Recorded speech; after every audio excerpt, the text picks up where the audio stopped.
வாழ்க வையகம், வாழ்க வையகம், வாழ்க வளமுடன். குரு வாழ்க, குருவே துணை. நண்பர்களுக்கு வணக்கம். நான் வடலூர்லேருந்து துரை. இன்னைக்கு இந்த பதிவுல வீடு வாங்குற யோகம் யாருக்கு அப்படின்னு பார்க்க போறோம். வீடு வாங்குற யோகம் யாருக்கு, எப்ப வீடு கட்டலாம், வீடு இடம் வாங்கலாம் அப்படின்னு கேட்குறாங்க பாருங்க. அவங்களுக்கு நம்ம எப்படி பார்க்கலாம் அப்படின்னா, ஒரு ஜாதகத்துல வீடு மனை யோகம் அப்படின்றது, வீடு மனை யோகம் அப்படின்றது நாலாம் பாவம் காரக கிரகத்துல செவ்வாயின்னு சொல்றோம். அப்ப நாலாம் பாவத்துல இருக்கிற கிரகம் இல்ல நாலாம் பாவாதிபதி தசையோ புத்தியோ நடத்தணும். குறிப்பா புத்தியை நடத்தினா அந்த காலகட்டத்துல வாய்ப்பு. ஏன்னா தசை நீண்ட காலத்துக்கு, அதனால புத்தி எடுத்துக்கலாம். நாலாம் பாவம் ரொம்ப முக்கியமானது. நாலாம் பாவத்துல இருந்து ஒரு கிரகம் புத்தி நடத்தணும். அப்படி இல்லைன்னா நாலாம் பாவ அதிபதி புத்தி நடத்தணும். நாலாம் பாவத்துக்கு லாபம் தரக்கூடிய இடம் ரெண்டாவது இடம். நாலாம் பாவத்திற்கு 11ஆம் பாவம் அப்படின்றது ரெண்டாவது இடம். அப்ப ரெண்டாம் பாவத்துல இருந்து ஒரு கிரகம் புத்தியை நடத்தினாலும் அந்த காலகட்டத்துல பொருளாதாரம் நல்லா இருக்கும். அப்ப நம்ம வீடு கட்டலாம்.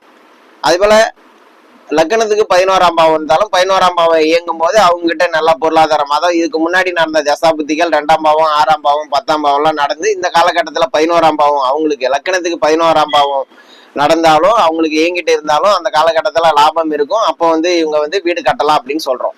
ஆனா 11ஆம் பாவம் இயங்கும் போது வீடு கட்டும் போது கவனமா கட்டணும். ஏன்னா வீடு 11ஆம் பாவம் அப்படின்றது நாலாம் பாவத்திற்கு 8ஆம் பாவமா வரும். அப்ப நான் 11ஆம் பாவம் இயங்கும் போது யாரெல்லாம் வீடு கட்டுறாங்களோ அந்த அப்ப ஏதாவது ஒரு பிரச்சனை, அதாவது விபத்தோ இல்ல அம்மாவுக்கு சரியில்லாம போறதோ கண்டமோ கஷ்டமோ ஏதாவது ஒரு விஷயம் இருக்கும். ஏன்னா 11ஆம் பாவம் நம்மளுக்கு நல்லா இருக்கும். லக்னத்துக்கு 11ஆம் பாவம் நல்ல பாவம். ஆனா நாலாம் பாவம்ன்றது வீடு கட்டுறதுக்கு நல்லது. ஆனா உயிர்காரகத்துவத்துக்கு பாதிப்பு ஏற்படுறதுக்கான வாய்ப்பு இருக்கு. உயிர்காரகத்துவம்னா 4ஆம் பாவம்ன்றது தாய், 4ஆம் பாவம் வண்டி வாகனத்துல ஏதாவது கீழே ஆக்சிடென்ட் ஆகுறது, இது போல அமைப்பு வர்றதுக்கு வாய்ப்பு இருக்கு.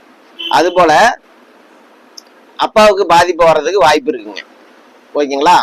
இது போல இந்த பாவங்கள் இயங்கும் போது கவனமா இருக்கணும். இந்த பாவம் இயங்கும் போது வீடு கட்டலாம். அப்ப எந்தெந்த பாவம் இயங்கும் போது வீடு கட்டலாம் அப்படின்னா, 4ஆம் பாவம் இயங்கும் போது வீடு கட்டலாம், 2ஆம் பாவம் இயங்கும் போது வீடு கட்டலாம். உங்க ஜாதகத்துல இயங்கும் போது அப்படின்னா புத்தி நடக்கும் போது 11ஆம் பாவம் இயங்கும் போது வீடு கட்டலாம். 4ஆம் பாவத்தோட திரிகோண பாவங்கள் அப்படின்றது 8ஆம் பாவம் 12ஆம் பாவம். ஒரு பாவத்தோட திரிகோண பாவம் அப்படின்றது அந்த பாவத்தை 100% இயக்குங்க. அப்ப 8ஆம் பாவம் 12ஆம் பாவம் யாருக்கு இயங்கினாலும் அப்பயும் வீடு கட்டலாம். ஆனா அப்ப 8ஆம் பாவம் 12ஆம் பாவம் இயங்கும் போது அப்போ நம்மளுடைய 8ஆம் பாவம் இயங்கும் போது பேராசை அதிகப்படுத்தும். அப்ப பேராசையை குறைச்சிக்கிட்டு வீடு கட்டினா சிறப்புங்க. இல்லைன்னா அது பெரிய அளவு கடனாகி அந்த வீட்டுல இருக்க முடியாத போகும். 12ஆம் பாவம் அப்படின்றது சுப விரயம் அப்படின்னு சொல்றோம். ஏன்னா ஒரு பாவத்தோட திரிகோண பாவம் அந்த விஷயத்த செய்யும் அப்படின்னு சொல்றோம். அதனால 4ஆம் பாவம் 2ஆம் பாவம் 8ஆம் பாவம் 12ஆம் பாவம் 11ஆம் பாவம் இந்த பாவம்லாம் இயங்கும் போது வீடு கட்டலாம்.